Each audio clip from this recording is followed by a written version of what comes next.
আপনারাই তো ভালো ছিলেন, আমরা পড়ছি বাট্টে। পোলা পাইনের ডিউটি কুঞ্চি পাই আছে বিউটি। পটের বেলা পাবজি খেলা টুস্কির লগে চ্যাটে। পড়ালেখা টন টন টন পার্কে যায় ডেটে। পড়তে যায় না মরতে যায় নায়ক নায়িকার পাঠ।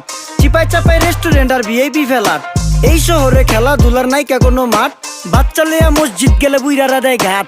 যা খাইতাম খাঁটি জিনিস, কেউ যাইতো না ভেজালে। আগের মানুষ সরল ছিল, থাকতো না কেউ ক্যাচালে। নাস্তা খেলে চলেন নানা লইয়া জায়গা হোটেলে। কি করতেছে নাতি বউ, ওঠে নাইকা সকালে। ঘুম থেকে উঠতে উঠতে সর্বনিম্ন 12টা। হোটেলে যাইয়া গামু সবজি দিয়া পরোটা। কারে কেমনে টুপি দিয়া নিজের বেলা বড়টা। কি করতেছে সালমায়? আপনি গো সালমায় সুখ পেয়া ভুলা গেছে আল্লাহর নাম তাই ঘুমায়। ব্যালেন্ডারে মশলা বাটবো তাও দেহি ঝুমায়। সুখে থাকতে ভূতে কিলায় পেট নিয়ে এসে চুমায়। নেচা নেচা টিকটক করে হিন্দি গান শুনায়। আমগো সকল মাখালারা সাত সকালে উঠতো। হাঁস মুরগি গরু ছাগল কত কিছু পালতো। ঘর দুয়ার পরিষ্কার কইরা ধান নিরে রাখতো। পুকুর গাড়ে গোসল করতো, কল চেপা পানি লইতো পাড়া